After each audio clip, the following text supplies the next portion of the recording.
फागुन मास की पूर्णिमा की रात चारों ओर अग्नि की लपटें उठ रही थीं। लोग ढोल नगाड़े के साथ होली के जयकारे लगा रहे थे।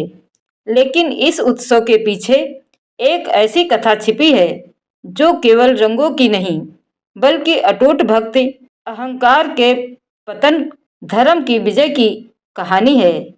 यह कथा है परम भक्त प्रहलाद, अत्याचारी असुर राजा हिरण्यकश्यप और उसकी बहन होलिका की। सतयुग में दो असुर भाई थे, हिरण्याक्ष और हिरण्यकश्यप। दोनों अत्यंत शक्तिशाली और अभिमानी थे। जब भगवान विष्णु ने हिरण्याक्ष का वध किया तो हिरण्यकश्यप के हृदय में प्रतिशोध की ज्वाला भड़क उठी। उसने निश्चय किया कि वह ऐसा वरदान प्राप्त करेगा जिससे वह लगभग अमर हो जाए। वह पर्वतों की गुफाओं में जाकर कठोर तप करने लगा।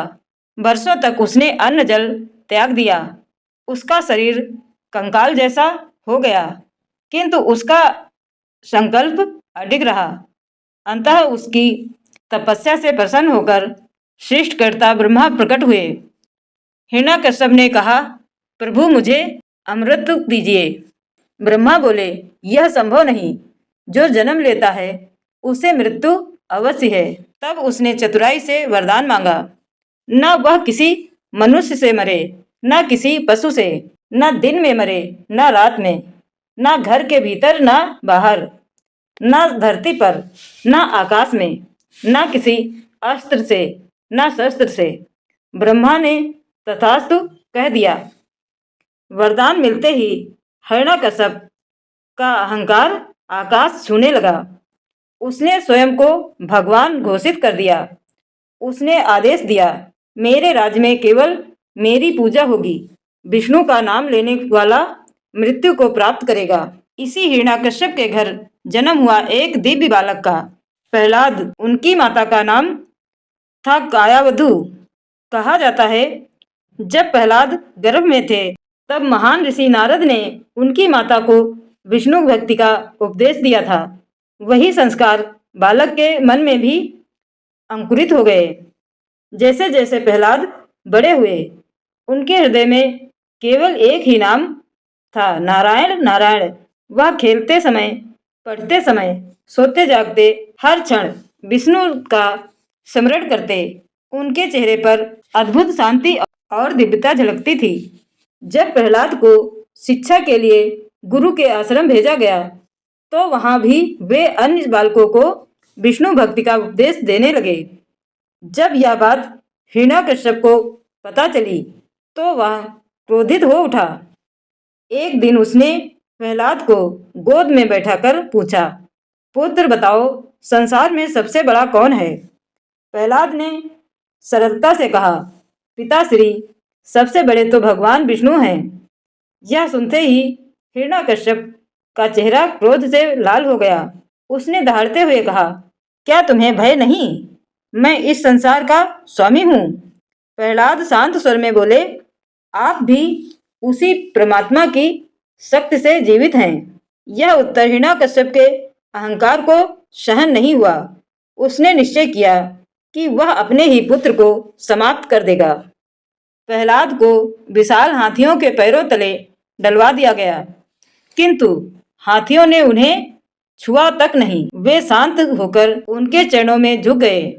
उन्हें विषैले सांपों से भरे गड्ढे में डाल दिया गया, परंतु सांपों ने उन्हें डसा नहीं। वे उनके चरणों में कुंडली मारकर शांत हो गए। प्रहलाद को ऊंचे पर्वत से नीचे फेंका गया, परंतु वे सकुशल भूमि पर उतर आए। उन्हें विष दिया गया, पर वह अमृत बन गया। हर बार प्रहलाद की रक्षा स्वयं भगवान विष्णु कर रहे थे। हिरण्यकश्यप का क्रोध और बढ़ता गया। अब हिरण्यकश्यप ने अपनी बहन होलिका को बुलवाया। होलिका को वरदान प्राप्त था कि अग्नि उसे जला नहीं सकती। हिरण्यकश्यप ने कहा, बहन, तुम प्रहलाद को गोद में लेकर अग्नि में बैठ जाओ, वह जलकर भस्म हो जाएगा। होलिका अपने वरदान पर गर्व करती थी।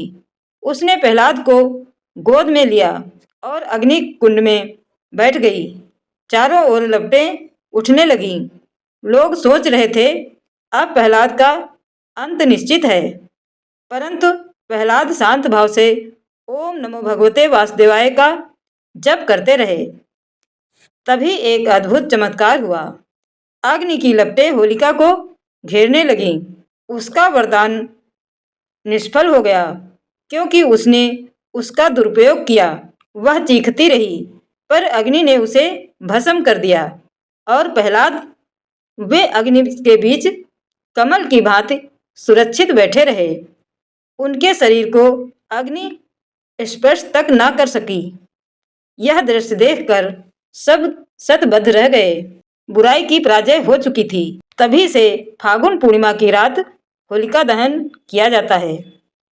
होलिका की मृत्यु के बाद भी हिरण्याकश्यप का क्रोध शांत नहीं हुआ। उसने प्रहलाद से पूछा, कहाँ है तुम्हारा विष्णु? क्या वह इस खंभे में भी है? प्रहलाद ने उत्तर दिया, हाँ, वह सर्वस्त्र हैं। हिरण्याकश्यप ने क्रोध में भरे खंभे पर प्रहार किया। तभी खंभा फट गया और वहां से प्रकट हुए भगवान विष्णु का अद्भुत अवतार नरसिंह, आधा मनुष्य आधा सिंह, भयानक स्वरूप। उन्होंने हिरण्याकश्यप को संध्या समय न दिन न रात, महल की दहली न अंदर न बाहर, पर अपनी जांघों पर रखकर न धरती न आकाश, अपने नखों से न शस्त्र न अस्त्र, उनका वध कर दिया। इस प्रकार ब्रह्मा का वरदान भी भंग नहीं हुआ और अधर्म का अंत भी हो गया। यह कथा हमें सिखाती है, अहंकार चाहे कितना भी बड़ा क्यों न हो, अंत में उसका पतन निश्चित है। सच्ची भक्ति में अपार शक्ति होती है। जब भक्त संकट में होता है, भगवान स्वयं उसकी रक्षा करते हैं। वरदान और शक्ति का दुरुपयोग अंतः विनाश का कारण बनता है। होलिका दहन केवल एक उत्सव नहीं, बल्कि हमारे भीतर के अहंकार, ईर्ष्या, क्रोध और द्वेष को जलाने का प्रतीक है। अगले दिन रंगों की होली इस बात का संकेत है कि जब बुराई जल जाती है, तब जीवन में प्रेम, आनंद और उल्लास के रंग भर जाते हैं। भक्त प्रहलाद की यह कथा युगों युगों से मानवता को प्रेरित करती आ रही है। एक छोटा सा बालक जिसने अपने पिता के अत्याचार के सामने भी सत्य का साथ नहीं छोड़ा था। यह साहस, यह विश्वास, यह भक्ति हमें भी जीवन के संघर्षों में दृढ़ रहने की प्रेरणा देती है।